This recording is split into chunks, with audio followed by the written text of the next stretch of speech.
everybody.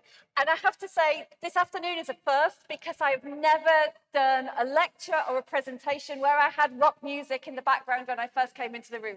So it's rather fabulous, and I had to stop myself from dancing, but yeah, I didn't put you through that pain. Okay, my name's Caroline Elliott. I'm one of the professors here in the economics department at Warwick. And it's fantastic, after 2 years of a pandemic, to see so many people here in person. It's wonderful. So welcome to Warwick, welcome to the economics department. What we're going to go through this afternoon, I'm going to talk about our programs, student experience, and I'll also try to answer some of the frequently asked questions. And then my colleague Iman's going to talk about career support. And then our colleague Amrita is going to give you an academic taster. So, what can I tell you about Warwick Economics Department? We're very proud of the quality of our teaching, learning and assessment. We're also very proud of the quality of our research. These two things come together, and I'll talk about this more during this presentation, but these two things come together because we don't just want to be the academics who go off to our offices and do our research. We're really proud that we train our students here so that they can become independent researchers as well. So we put great emphasis on research-led teaching here to ensure that our teaching is all on the cutting edge of the subject, and so that students get the most up-to-date content, but so that they get opportunity to become researchers as part of their undergraduate degree. And we're very conscious that some of our students will go on to be academics, but some will go on to very high-powered graduate roles, and they will still need those research skills. So research-led teaching is very important. We're also proud of how policy relevant our research is. So please check out our departmental websites so you can see some examples of the policy relevant research that is taking place in the department.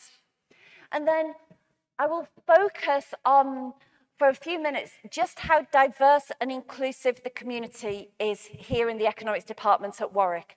I've only worked here less than 2 years, and I knew I was coming to a very smart department, but I've been genuinely delighted to come to a department where I work with super smart colleagues, also super smart students, but they're also so friendly and so welcoming. It's a fantastic place, a fantastic environment to work in. So, talking about the diversity of the department, when we think about the student body, approximately half of our students are from the UK, approximately half of our students are international students. Somebody asked me earlier a question that I couldn't answer, and they asked me what proportion of our home students are from state schools as opposed to independent schools, and it bugged me that I didn't know the answer, so I did go away and check. Apparently, historically, it was approximately 50-50 in terms of the independent state school split, but that has changed in recent years, and we think that now it's more than 50% coming from state schools. So I know the person who asked me the question said they were going to be here, and I didn't know the answer, but now I've found out the answer for you.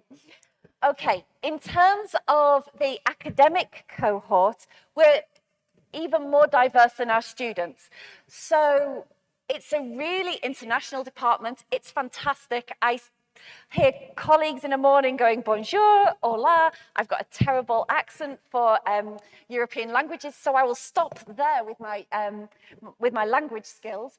But I was thinking about the department and thinking, I know we've got colleagues from South America, from North America, from Europe, from Africa, from the Middle East, from Asia.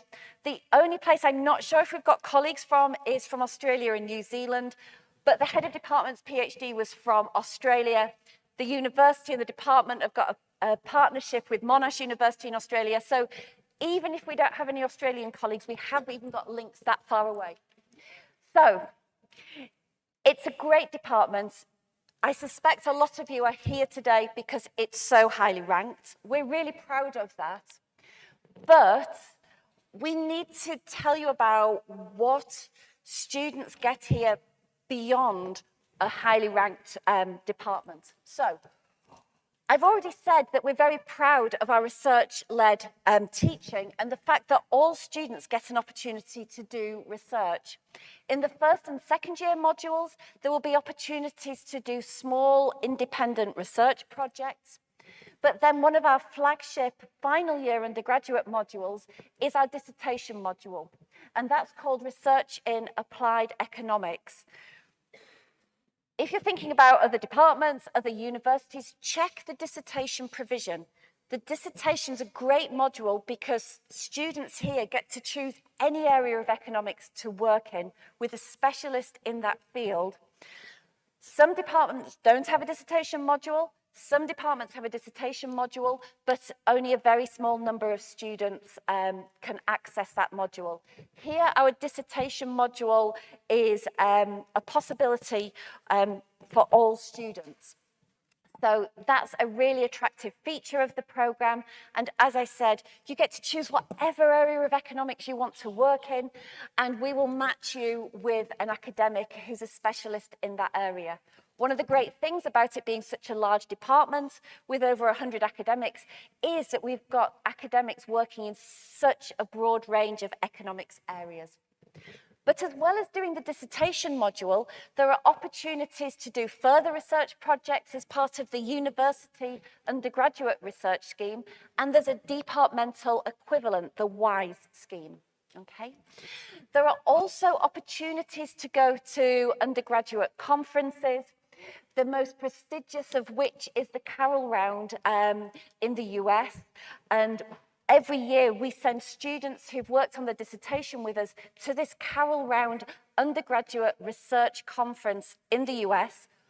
We fund that. And this year we had 4 of our undergraduate dissertation students go, and we had more Warwick students there than from any other UK economics department. So we were really proud of that. If you want to get a really great sense of how students develop from what they've studied at school or college and where they end up at the end of their 3rd or their 4th year of study here at Warwick, then check out the website for the Warwick Monash Economics Student Paper Series. So we're so proud of the quality of our students' dissertations that last year, 3 of my colleagues approached me and said, can we set up a student online journal to demonstrate the quality of the best dissertations? I've already mentioned we've got a partnership with Monash University, so the project expanded. And now, both Monash and Warwick, we choose our best undergraduate dissertations and our best MSc dissertations, and we publish them in this Warwick Monash Economics Student Paper Series. They're all available online, so go and have a look, and then you'll see just how far students progress as part of their undergraduate studies. Okay, I will tell you a little bit about our programs. This is where I talk even faster, but I'm very conscious that all the information is on the website and it's in the prospectuses that I know a lot of you have picked up. So, our 3 main undergraduate degrees are the BSc in Economics, Economics and Industrial Organisation, and then the broader Economics, Politics and International Studies degree, which we refer to as EPACE. It can be a BSc or a BA, depending on the modules that students take. If we focus on the BSc Economics degree first of all, then students will take microeconomics and macroeconomics in their first year and then their second year. If you've not studied economics before, microeconomics is the study of individual consumers' economic decisions and individual firms' decisions. I'm a microeconomist. I look at individual firms' decisions. I look at what prices they decide to charge, what advertising strategies they undertake, whether they collude, which is illegal, etc. As well, students will take quantitative modules in the first year. That's maths and statistics modules. And something else that sets us apart from a number of our competitors is that students in the first year on the BSc Economics do a compulsory economic history module. And that's really important because that means that our students get a really great balance. They get the historical context for their economics studies, and so a module with much more emphasis on argument, on readings, and at the same time they get the more technical analyses in the maths and statistics modules, and students take option modules. In the second year, I've said students continue with micro and then macroeconomics, which is the study of those economic concepts that you come across in the news, such as inflation at the moment, unemployment, interest rates, again in the news a lot at the moment, balance of payments, exchange rates, etc. In the second year, there's a compulsory econometrics module that lasts all year. Econometrics builds on students' statistics knowledge, and in econometrics we build large statistics modules of the relationships between key economic variables. Again, students do option modules. In the final year, there's more scope to take option modules, and the students do the dissertation module. It's similar for economics and industrial organization, but in the first year, students do finance instead of economic history. And then in the second year and the third year, there's a little bit less choice regarding option modules because students are expected to take the industrial organization or industrial economics modules. For the e-PACE students, again, it's slightly more prescriptive to make sure students get a balance between economics and politics modules. And we have a whole range of other joint degrees as well. I've had a number of questions today from prospective students saying, should they do BSc Economics or a joint degree? Honestly, it depends on your level of interest, whether you want to do something that's very economics focused, maybe with an option to do just a few broader modules, or whether you'd rather do something that's, say, very mathematics based with a minor in economics.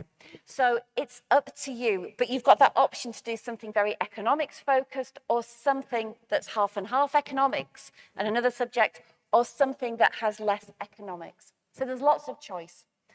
And there's lots of option modules. Because it's such a large department with so many academics specializing in different areas, it means we've got a huge choice of option modules. How will you be taught? That's been the big question today. We've had 2 years of a pandemic. We returned to face-to-face small group teaching for seminars at the start of the academic year. We also moved our lectures to be in-person lectures in January. It's good to know that somebody's got not as an embarrassing a ringtone as me. I checked my phone's turned off. So you don't get to see me dance today, and you won't find out what my ringtone is. Okay. What we have learned in the pandemic, though, is that there is some material that it is helpful if we provide online. Economics is taught in a very technical way here. There is a lot of mathematical detail. Sometimes it makes sense not to just present that in a room such as this, but to make short films with very technical detail that students can go back and re-watch. So for some modules, there will still be some pre-recorded materials, typically to help you go over the most technical material. You will have approximately 3 hours a day of lectures and small group teaching. That gives you opportunity to go to the library in between hours, to use the sports facilities that are amazing. Check out the sports centre. It gives you an opportunity to use our Bloomberg and other financial data sets. It gives you an opportunity to engage with student societies, more of which later. We always get asked about the size of our classes. This is the very largest lecture theatre on campus. Last time I was in here, talking about student experience, I was in here for an orchestral concert, and now I'm on the stage with rock music before I came in. It's all wonderful. You'll have lectures that will have very large numbers of students. In the first year and in the second year core modules, there will be hundreds of students in the lectures. By the time students select option modules in the third year, there will be smaller lectures. But we also have our support and feedback classes, our small group seminars supporting our modules, and there we will typically have up to 17 students in those classes. And you'll be assessed in a number of different ways. And that's deliberate because we want to give you the skills that you need for your future careers after you leave Warwick. So typically exams will have an exam that might be weighted 80%, but that's not the case for all modules. My third year option module doesn't have an exam at all. Instead, students are expected to write policy relevant reports. There will also be tests, there will also be small amounts of group work and dissertation and independent research projects. So lots of different types of assessment, and we try to look after students. So yes, studying here is intense, but we want students to appreciate not just the economics in their modules, but we want students to appreciate that the beauty of economics as a subject is that economics is all around us. So with that in mind, it means that we will have careers seminars and webinars during the year where people come in and talk about how they use economics in their careers. We also have what are called 360 guest lectures where we get very eminent economists to talk about their work. So this year, Richard Davies, who wrote Extreme Economies, presented a 360 lecture. Last year, Tim Harford, who's the undercover economist, gave one of the 360 lectures. We will have social events for our students. They will have economics quizzes. I'm writing economics film questions at the moment for a social event. There was an afternoon tea when students finished their dissertations. Students have an opportunity to be mentored by students who are more advanced in their studies. They have an opportunity to be ambassadors, and we also have a personal development module in the first year. And this is a module that gives students the additional skills they need for their future careers. So in this module, students will get presentation skills, they will get CV writing skills, and one thing that sets this module apart from what you get at some other universities is it's an economics module. So it's more economics orientated than occurs at some other universities. There's also an opportunity for study abroad, and I'll talk about that in a moment. There are lots of economics student societies at Warwick. I think the Warwick Economics Society is the largest student society on campus. There is a Warwick Women in Economics Society, Rethinking Economics. There's a Warwick Economics Summit Student Society, because every year the Warwick Economics Summit Society organizes a really prestigious weekend conference with very eminent speakers. There's also things like a finance society, a politics society, etc. If you're interested in study abroad, then the crucial thing is that you need to be a very strong student, because you have to cope with the challenge of studying in a different university, getting used to maybe a different style of teaching. So eligibility is based on strong first year and second year performance. If you're going to study in a country where English isn't the first language, you'll also need to demonstrate language skills. And where can you study? There are a variety of universities you can study at across Europe, but you can study at Monash in Australia as well. So, studying is intense. There's also a whole range of extracurricular economic activities reflecting the fact that economics is all around us. We try to look after you as well. So there is an undergraduate office that will help with your study queries, your administrative queries. We have wellbeing support officers. All students are assigned a personal tutor where they can go for advice. As well as personal tutors, there are year tutors who can help with more complicated queries, and there's a senior tutor who oversees this system of tutors. We have advisors to female students, to international students, and there are university wellbeing services as well. So we hope there are always people available. There are always places to turn if students have questions. So I've said we try to look after you.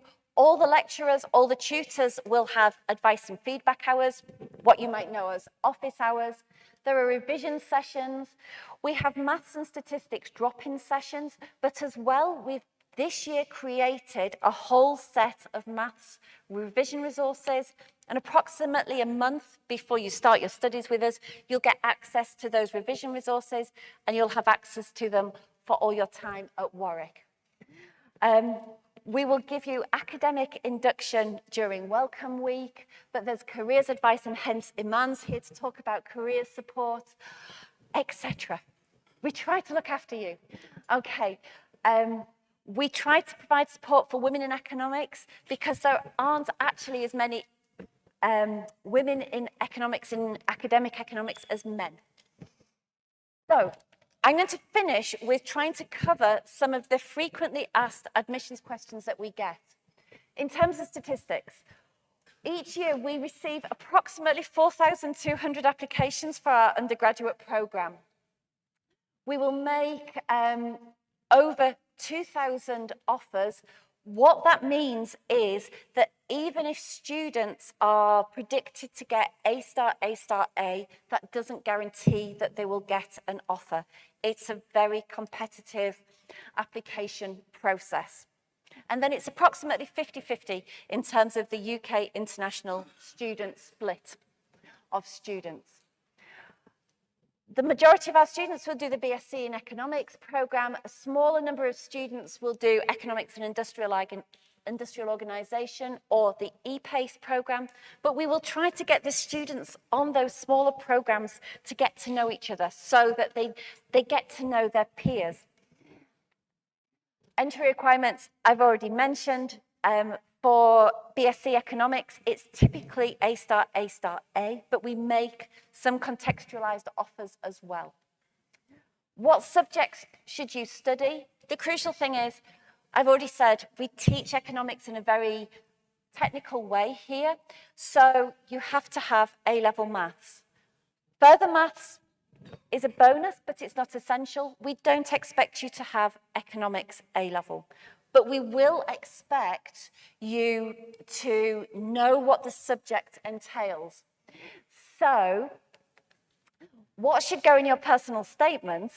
You should show your genuine interest in economics. So, if that means that you read the Financial Times, that you read The Economist, that you read Freakonomics, or you listen to the Freakonomics podcast, or you've read The Undercover Economist, etc., tell us about these things. Tell us about what stimulates your interest in economics and what you want to do with your degree. Why are you studying economics? That's more important than discussing extracurricular activities, but you might want to mention those things as well. But what we really want to see is your genuine interest in economics. So, will you necessarily get an offer? We've already covered that.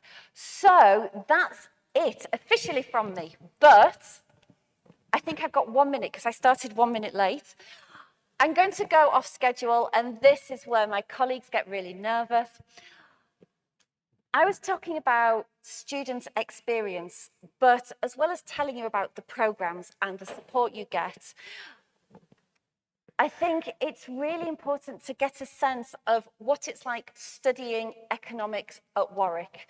So I love the fact that every day when I drive onto campus, I always look out because it's a campus university, but we've got sculptures all across the campus. And I love that I get to see my favorite campus sculpture every day when I come onto campus. I love that I can lecture in here, but that there are classical music concerts in here, and that my favorite violinist in the world is playing here before Christmas this year. I love that the sports facilities are fantastic and that I can go for a run and run across bridges, over lakes and through woodland. I realize I'm a complete geek. I love economics, I love running, I love classical music. I would hope that you're all here because you like economics. You might not like sport. You might not like classical music. I am reliably informed that Leamington Spa has great student nights on Tuesday nights as well. We want our students to work hard. We know that they can get fantastic careers with us, but we want them to really enjoy their time at Warwick. That's it from me. Thank you very much.